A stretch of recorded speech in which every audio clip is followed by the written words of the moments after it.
पीयूष सिंह लिखते हैं, प्रणाम गुरुजी, the VBT sutras are so loving, simple and totally accepting of oneself on all levels. In contrast, growing up in India, in my family and friends, only Hatha Yoga, Ashtanga Yoga and Bhakti, which involved mostly mantra chanting or rituals, were emphasized. In fact, I grew up with the mentality that very arduous sadhana is required to grow spiritually, and that mindset seems to be common among a large part of India. Can you share your thoughts on why even in a spiritually rich country like India, the difficult methods gained popularity and not things like VBT or teachings like Tao Te Ching?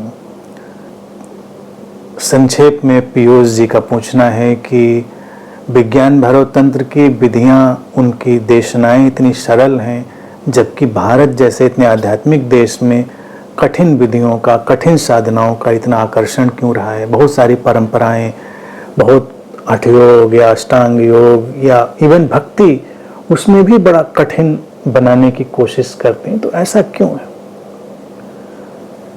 Piyush ji, मनुष्य जो है ना, बड़ा जटिल प्राणी है, उसको जटिलता में रुचि होती है, इसीलिए है।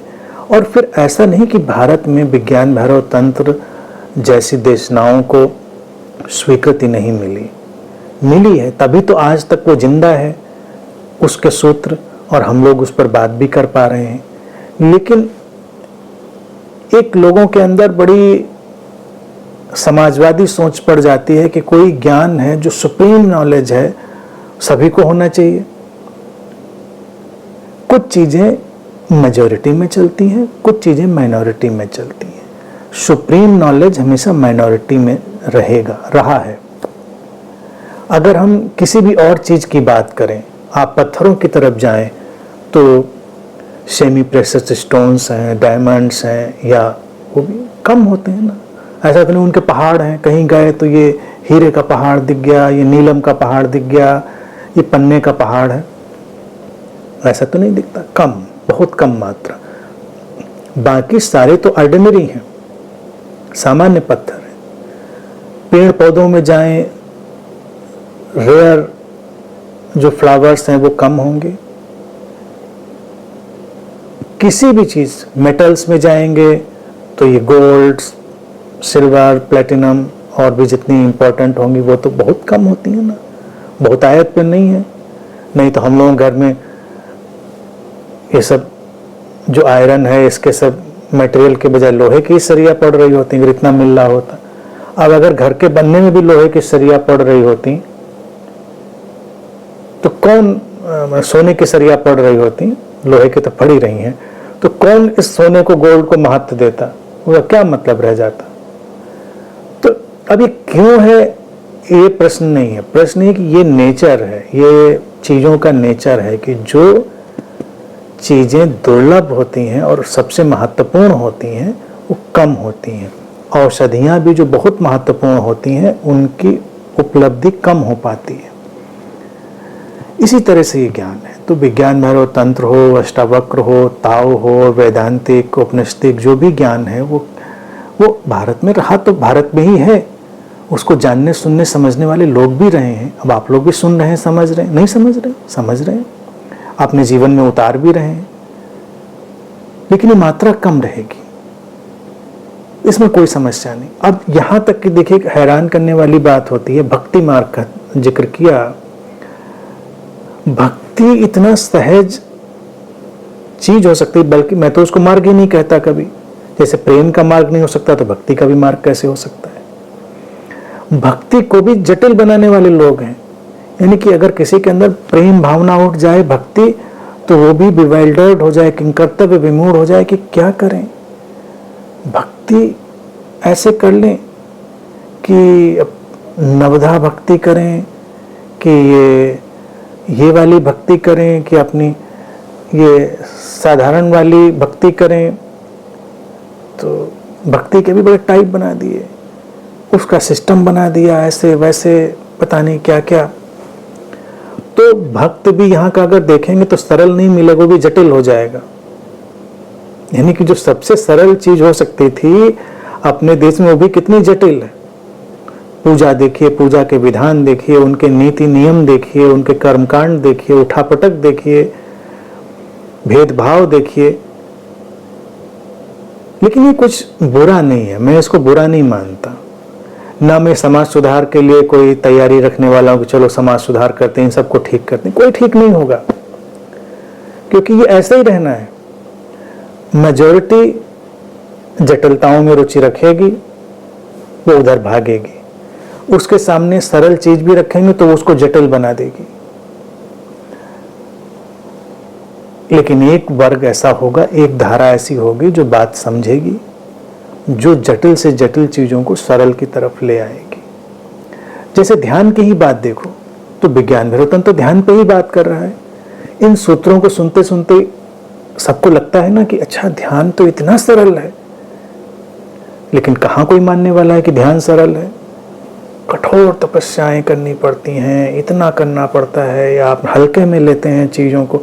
कभी कभी मैं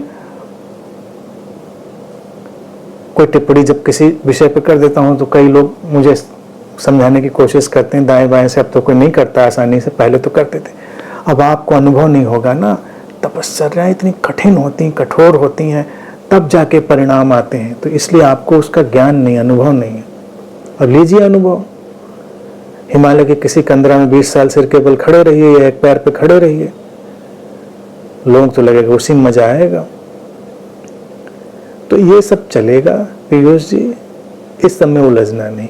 तो ये प्रश्न कभी कभी मुझे लगता है साधक के लिए कोई मतलब नहीं रखते कि अपने देश में वैसा क्यों है, उस देश में वैसा क्यों है, लोग समझते क्यों नहीं, लोग नहीं समझते। और नहीं समझते तो ना समझे, हम क्या करें? जिसको समझना है वो समझता है। एक बार मेरे पास, मैं अक्सर बोलता हूँ, तो अब तो लोग देखिए अलग तरह से मैं लोगों से डील करता हूँ। मैं भी वक्त के साथ थोड़ा ज़्यादा प्रैक्टिकल और मैच्योर होता चला गया। पहले भी लोगों से बहुत पूछ लेता था, अब इस बात समझ में आ रही नहीं ना, तो वो सब होता था। तो कई लोग मेरे पास आके कहते हैं कि, कहते थे पहले, गुरुजी आपकी बातें तो बहुत सही हैं, लेकिन ये आम लोगों तक कैसे ले जाएं, आम लोगों को कैसे समझाएं? तो मैं उनसे पूछता था कि आप पहले ये बताइए, आप आम हैं कि खास हैं? तब कौन कहे कि मैं खास हूं? नहीं, मैं तो आम हूं। मैंने कहा आपकी समझ में आ रही है? कि हाँ, मेरी समझ में तो आ रही है। तुमने बाकी भी आम की समझ में आ जाएगी अगर आनी होगी। आपकी आई ना, तो बाकी आमों की समझ में भी आ जाएगी। तो ये कहो कि ये बातें बड़ी खास लोगों के लिए हैं, तो खास लोगों ने समझा तो पहले तो खुद ही को खास समझ लिया। तो आम आदमी को समझाने की जल्दबाजी क्या है? पहले खुद तो समझो। कई लोगों की प्रॉब्लम यही होती है कि खुद समझे ना समझे, पूरी दुनिया को समझाने निकल लें।